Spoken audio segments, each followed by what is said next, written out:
So it's quite iterative. It's unlikely that you run one scenario in Alice and you've nailed it, you've got the perfect project. It's you go check it. Oh, actually, this is where the kind of critical work is. Let's focus on parametricizing just that section and see where we get to. So it's parametricizing. That's a solid word. That's 100% the biggest word ever said on this podcast ever.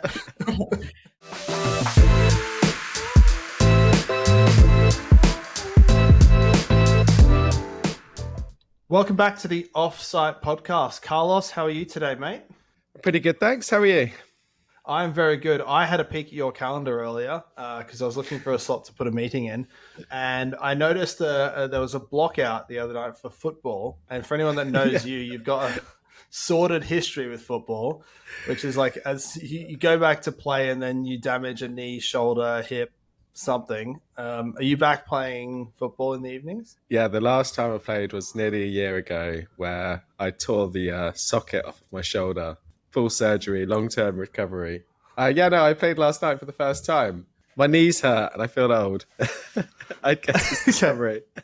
Didn't think about like another hobby given the track record? No, well, I enjoy it. I do need to stop. My body tells me to every time. And then I have to get on the Peloton to recover my knees just to play the next game. So I should just stop. But do you just get stuck in keeper, or are you out and about? No, I can't do keeper. I haven't got the reflex. It's not even sport if you keeper, really. Like, I don't want to be like slating keepers, but yeah. Also, did you see in the news? Well, I don't think it's that recent, but it's only really surfaced for me. But have you seen the new tower they're building in Saudi Arabia? Is this the one that's like 400 kilometers high or something? Like it's like literally trying to. Yeah, it's the like line. They just decided to go vertical. Yeah, no, it's 1,400 meters high. Right, that's almost 5 of the Shard on top of each other, and it's like 400 meters. It's over a Shard higher than the Burj Khalifa in Dubai, right? Yeah, wow. That's nearly a mile. Will it be built? We'll only know for sure if Tom Cruise jumps off of it in like Mission Impossible 15 or whatever it is by then. I don't know what to believe with the project announcements there. Right, let's jump into it because I don't want to say anything controversial. So today we're going to dive into one of our old favorite topics. Definitely one of my favorite topics, which is scheduling. In a bunch of the circles of people that we would talk to on a daily basis, Carlos, I think AI and scheduling is probably best described as like pineapple on pizza. Some people love it and some people are mega skeptical. However, I guess in the cohort of people that are probably in the more skeptical camp, there's one AI-driven scheduling-based tool that just always seems to have positive feedback from anyone that interacts with it. And so I would like to talk about that today, which is Alice Technologies. And we have the, I guess, perfect guest, Georgia Stillwell, who's the Director of Client Solutions at Alice. Georgia, thank you very much for joining us today. No worries. Thanks for having me. So I think we'll dive into, obviously we'll try and dive into what Alice does, how it works. But before we do that, to not ask the sort of standard question I'm sure you get asked 15 times a day, I'd probably like to zoom out a bit and talk about how does Alice view the future of schedule management on projects, to maybe set that conversation up a little bit for you.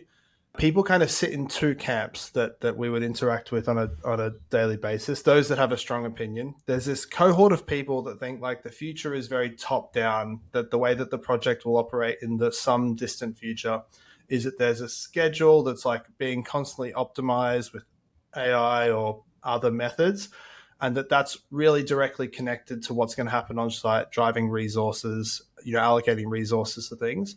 And that kind of the need for the dirty on-the-site coordination piece gets less and less over time. And then there's this other camp which says there's no way that all that detail can be known in the schedule. There's always going to be some logistics and some stuff that's never captured in the schedule.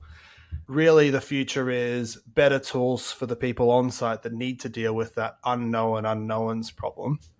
Do you have a view about the future of that? Yeah, so maybe this is a politically correct answer, but I think both are needed. Oh, I should have set that up harder.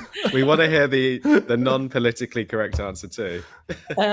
Because I believe, with computing power, we can capture so much detail and crunch it and work through it to find, the best way to optimize, an excavator on site and teams that are on site to keep productivity up, time on tools up. But there will always be nitty-gritty details on site. That's why we have site managers and sub-agents and these people there, because there are little bits and pieces that will never be captured by a system or a model. I think it's both hand in hand, and ideally they both are elevated with tech. And so it's not kind of writing pieces of notes on paper and like doing verbal handovers to whoever's coming on site next, but actually capturing it in an intelligent way and making their job easier to manage those little bits and pieces that come up. How far do you reckon it can be taken? I guess the schedule has the tasks that need to be done built into it. There's some physical model. There's some resources in there. How much further does it need to be taken, or can it be taken in terms of understanding more of the context of what actually is happening on site? Yeah, so I think it can be taken pretty far. Actually, it's more our imagination or perception of tools that probably limit what we can do. The thing is, if you want to add detail, you've either got to collect it some way, and unless that collection is automated, that then becomes an onerous job for a human, and is making that data meaningful. So often people think, oh, let's just add all the data to Alice because we can and we can crunch it. But if there's a subcontract and it's all been agreed, do we really want to go and meddle with maybe what their methodology and plan is? So why don't we leave that part, almost freeze that part, and focus on where there are gritty interfaces or complex work where they do want to detail, and where having AI and a machine kind of crunch and discover options will be helpful. So I think being targeted with where you use data and where you actually focus optimization rather than let's just optimize everything all the time is probably a better approach and more kind of efficient as well. Yeah, I think that's a really great and practical answer. To maybe then zoom back to the question I probably should have asked at the start. For those that don't know of Alice, I'd say a lot of people that I've interacted with have heard of it or seen demos or used it on projects and are very interested. But for those that haven't, do you want to kind of give the 101? The high level? Yeah, that would be awesome. And definitely not for me or Carlos, because we know it in detail. So yeah, so Alice, it's a software tool with AI for scheduling. So we say generative scheduling or parametric scheduling. So by that, you're giving it rules. So construction rules, right? Like we've got to excavate before we do the foundations. That's a rule that you have to tell Alice.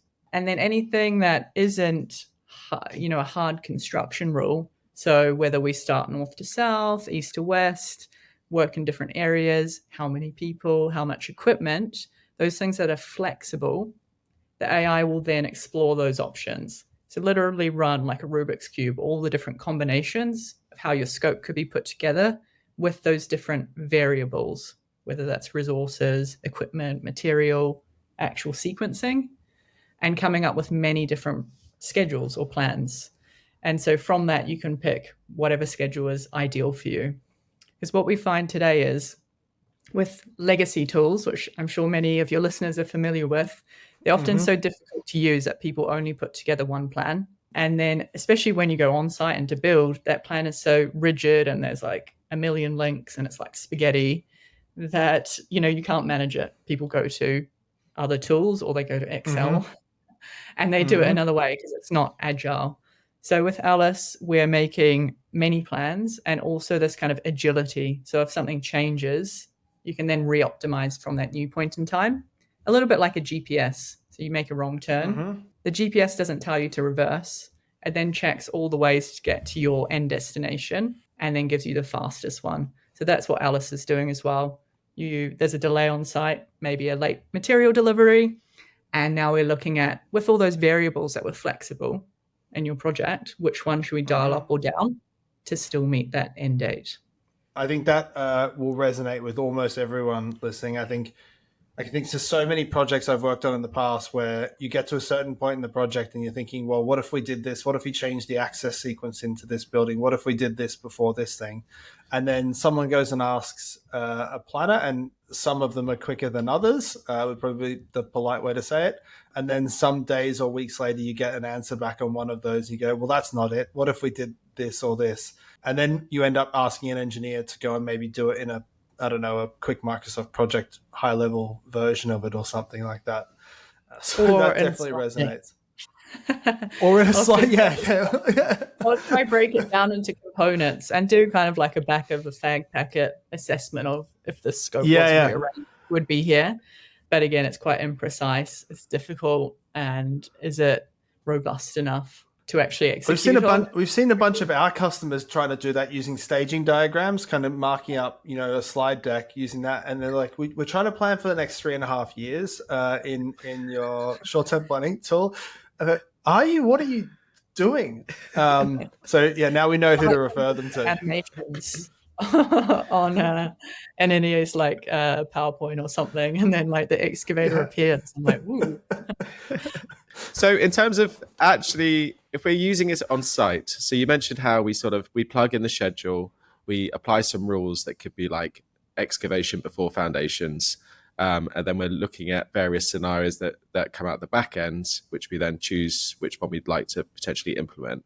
Do you constantly sort of refine those rules? Because there could be limitations on things like that we just can't have this many people, or we can't switch to this type of plant. So every time you run the schedule, you add more rules, and eventually you get to one within the sort of constraints that you have to work with. Is that how it works in practice? Yeah, so there's actually 2 ways you can come about it. So you can do the kind of carte blanche or blank canvas approach, where you literally bring in the scope. Was that your friend? That was your French, Georgia. Yeah, flex. Where you put in like the minimum rules, really just the construction rules, and it's very free. And you can explore so many options. Often you only have that flexibility in like super, super early stages, like before you're on site, like in a tender where you're coming up with a strategy. So you can come about it that way, carte blanche or blank canvas, and then add rules. And it's taking like a few clicks to add rules and like 2 minutes to run scenarios, right? So it's not so difficult. It's not onerous at all to then add in rules bit by bit. The other way you can come at it is we have a direct import with most legacy planning tools. So you can bring in a plan, which has been highly constrained. Every link is hard. And what you can do is kind of renovate it. So we have like bulk tools to remove preferential or like soft logic. And you can kind of bit by bit scalpel approach, create flexibility in an existing plan. And that way you might explore just a few elements as opposed to exploring the whole solution space with the kind of blank canvas approach. So you can come at it either way. I liked the constraint you mentioned, which was like density or space. So that's something we can easily model in Alice. So it's quite a cool approach. You say like, in this area, we can only fit 80 operatives, but run in Alice, like what combination and which crews should be there without prescribing, like there's going to be 6 electricians or like 4, and it will find the ideal mix within that constraint of 80. So that's a good example of implementing a rule, but then still allowing a flexibility of what mix and like what activities should be happening in that time. And can a rule be like your objective might not be to shorten an end date? It could be to reduce carbon or reduce cost or something like that. Is that also sort of come into the mix? Yeah, so anything that's numeric, we can like point the algorithm towards. So by default, it goes for duration and cost. But if you can also reorder what you want as the top kind of objective for the algorithm to focus on. So we have some clients in the UK are working on big solar projects, and their huge concern for them is carbon emissions and peak carbon emissions. So what they can do, the same way that we talked about creating a constraint for 80 people on site, we can create a constraint for maximum carbon emissions at any point in time and use that to create the main schedule. So it's pretty clever. It understands numbers. So anything that you wanted to measure or optimize for that can be numeric, we can probably nail that. space of AI schedule optimization is, I guess, hot / maybe a bit hypey, and I think there appears to be, if I'm not mistaken, some fundamental difference in approaches. I guess I've heard other providers talking about the importance of the network and the link graph, task descriptions, and understanding what tasks mean, and then the trend of the tasks over time on versions of schedules as the project progresses. But it seems as though Alice has a broader interest in resources and cost. And do you think is that like a unique approach? Yeah, so it definitely is unique. We're yet to find or someone chasing after our tails in a serious way, which is very cool. But yeah, I guess the whole thing about a network, if we take any schedule that's been planned in legacy tools, if we're building any kind of insights on top of that, we're assuming that network represents reality of, one or a few planners that have put that together. And they're not trying to misrepresent reality, but realistically, is every link they've got there the rule? Mm-hmm. And I would say highly likely that it's not. So I guess our approach at Alice, it's more flexible, that this network can and it will change because we've seen so many projects, and that plan they started with at the beginning is not the plan at the end, or the plan at the end is just an artifact of a contractual agreement, and they have everything else in, Excel or whatever other tool they're using to manage it. That's why, because I don't 100% believe in those networks, why build on top of them? Why not actually try to represent how projects are evolving, which is when something happens on site, how do we respond to this? Like, how are we going to change the sequencing, add people, etc., which is what you simulate in Alice, as opposed to here's some contractual plan. Are we actually going to go and reorg this? No, we'll probably just not tell the owner. As long as we hit the milestones, they don't need to know. The why base kind of insights on that. I guess the same with naming. It could be anything, right? And I know large natural language processing helps a lot with naming, so we can get natural understanding of names, and it can be helpful, but overall it's not important. It's not something you need to bring in to Alice. You can name things whatever you want, or if you want your project to be really secret, you can use code names. And trends over time, we do actually use a bit of that. So with clients where they are using Alice in execution phase, for example, some of the big rail projects in the UK, what they might do is they've got their Alice model, and then they say, excavation was a mess last week. It rained a lot. We didn't hit any of our, what we were aiming to. So what they can do is put their rate that they did hit and imagine, okay, if we continue at this production rate, where are we going to end up? If we are able to pick up, if we're faster, slower, if we add excavators, if we do overtime, what would that mean if we propagated that throughout the schedule? And that's like a 2-minute kind of scenario and a few clicks to understand that. And so for those projects, I'm really interested to understand whether the majority of them are taking that first of the two approaches you described, which is like the kind of building it around rules, or whether they're doing here's the latest version of our P6 schedule, what do we do now sort of thing. Like, here's the latest version, help. And then what's the more common approach? The more common approach is, here's our P6, help. Only our more seasoned clients that have been with Alice for a longer time are like, let's go, blank canvas. Like, let's really explore the solution space. And it depends whether they also have the power to implement what they're going to come up with. So if they're an owner, usually they can, right? So because they're the boss. So they're like, let's go for the blank canvas. Like, let's push this to the limit. If they're a contractor, they've got interfacing lots, they've got some other constraints. They want to start with what they have and then make incremental edits and optimizations. So we really see both sides, and it depends on the contract, and the phase of the project and stuff and like that, I'd imagine. You could end up in some pretty interesting situations if, like, a contractor has a schedule and that's the plan they're working to. The owner runs a scenario and says, you could be doing it way quicker. And then the contractor must say, cool, instruct me, right? And then you get a price. So actually, does that happen with both sides? Yeah, so we actually have some very cool clients that are using it together, which is rare, but I'm like, wow, this is utopia. It does exist.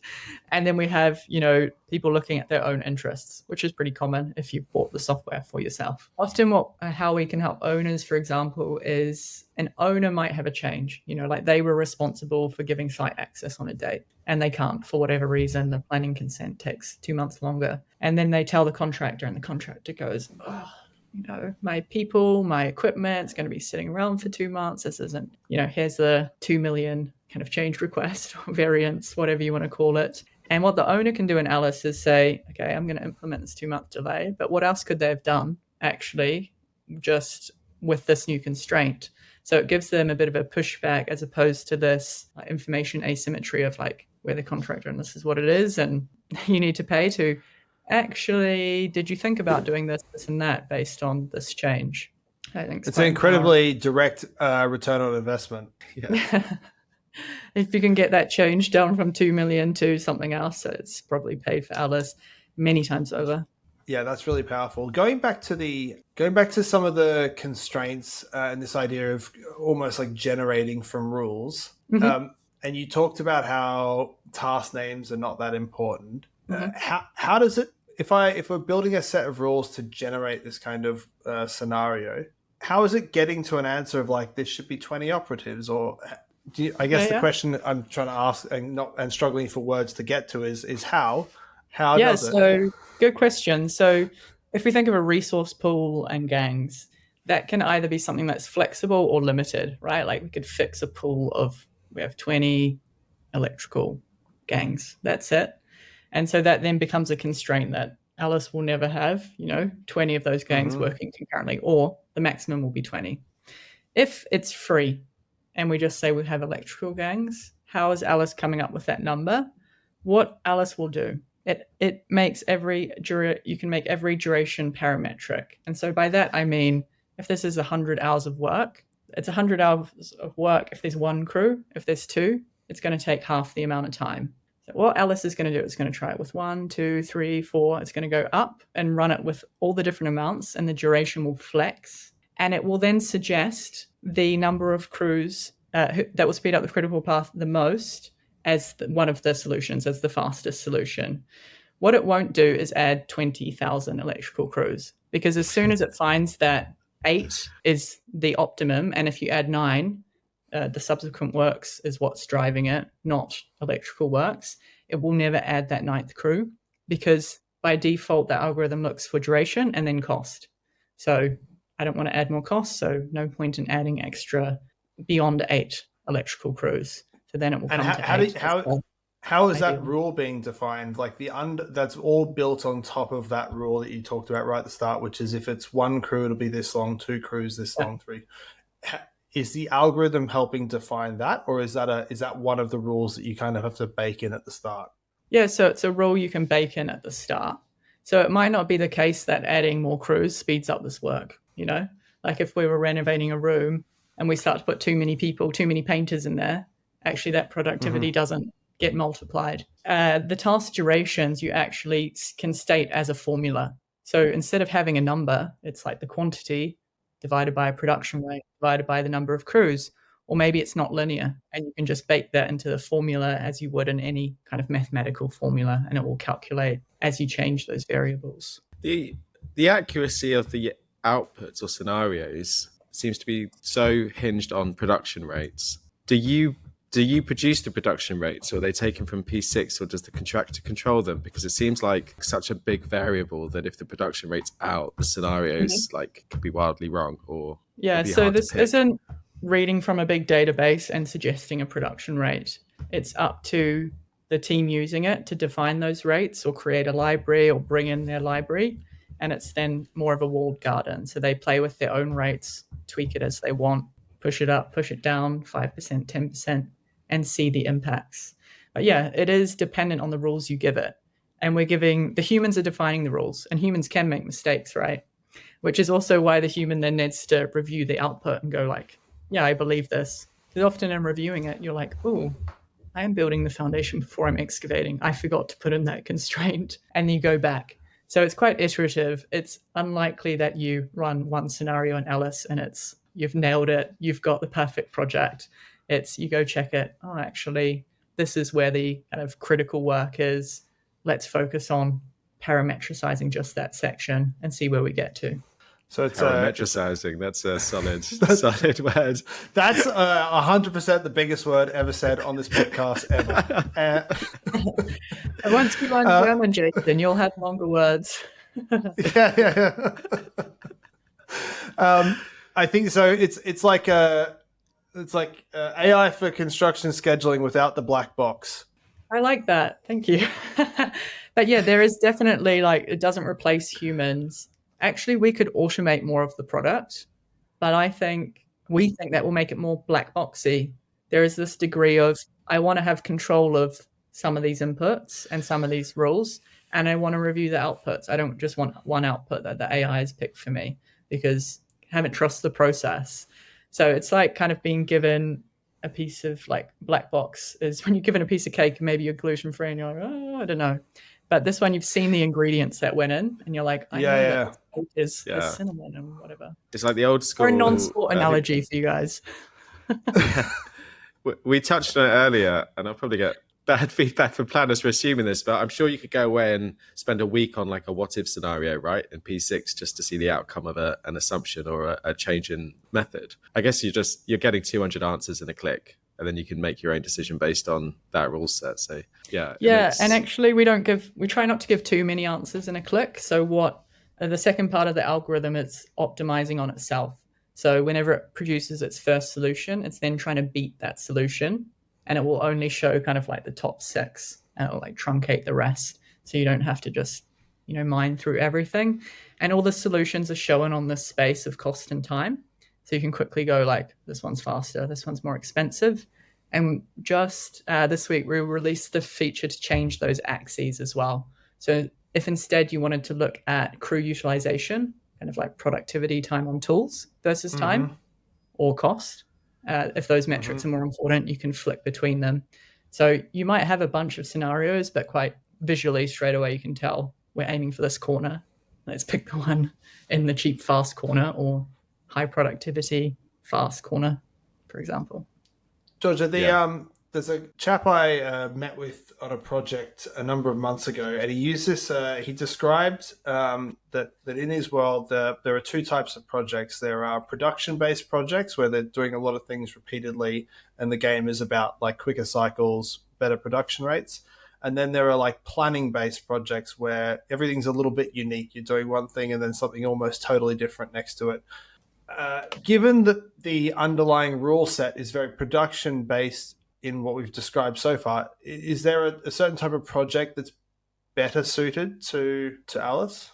I would actually say the more complex and bespoke it is, the better, because it's harder for a human to comprehend the variables of something that is more planning-based. If it's production and cycle, for sure the AI will smash it. But maybe you can also glean, where it's going just because it's so repetitive, right? If we produce more segments, we'll be faster. It's a bit more simple. You could simplify it. But with stuff that is, industrial, with construction work packages and systems, and every package is different, I would say impossible for a human to pick the optimum solution. So throw AI at it, let it crunch away. And I'd imagine there's quite a lot of work, not in a negative way, but there's quite a lot of work required in making sure that in those answers, rules aren't missed, given the bespoke, complex nature of the... Yeah, for sure. So there's, due diligence in traditional planning, as there is with whatever comes out of AI planning. So we try and make it easy for people to review and compare options. So I spoke about you can import a P6 and start from there. So what we do, that schedule will actually show in our solution space. So then you can see a direct comparison, kind of Gantt overlay, key metrics that have changed, variance between durations, all pretty quickly. So that can help people believe and understand, what has happened, and is this still kind of in line with what I wanted, or where are those changes, and let's just zoom in and validate that rather than... Yeah, or spot the commissioning's come forward 6 months. How the hell that can't be possible, or something? We might need to double check that or something. Yeah, a bit of common sense, but definitely there's room for planners to review and verify their schedules rather than kind of spend time sweating, coming up with all the different scenarios and options over months and months. Yeah, that's really interesting. I think I'm seeing this future, probably being a little bit selfish and thinking about product strategy. We talked a lot recently internally about how what we should be doing more of is helping contractors update their master schedule. And if it sounds like the handoff to Alice is each month or whatever their cycle is, putting the new version in and finding out what the best optimized longer term strategy is for them. You can see a better way for them in what currently is a pretty manual process. And the planner probably still sits at the heart of the whole thing. They're just getting rid of a lot of quite manual handoffs and crunching and running what if schedules. Yeah, for sure. I think we're out of time, so I'm gonna wrap it up there. But I probably could talk for another hour and a half, Georgia. So everyone, thank you very much for listening. If you are interested in what we just covered, I definitely recommend checking out Alice Technologies. AI for construction scheduling, as I discovered, without AI on the homepage. But yes, super interesting. Thank you very much for listening, and see you all in the next one. Thanks, Georgia. Jason. Cheers.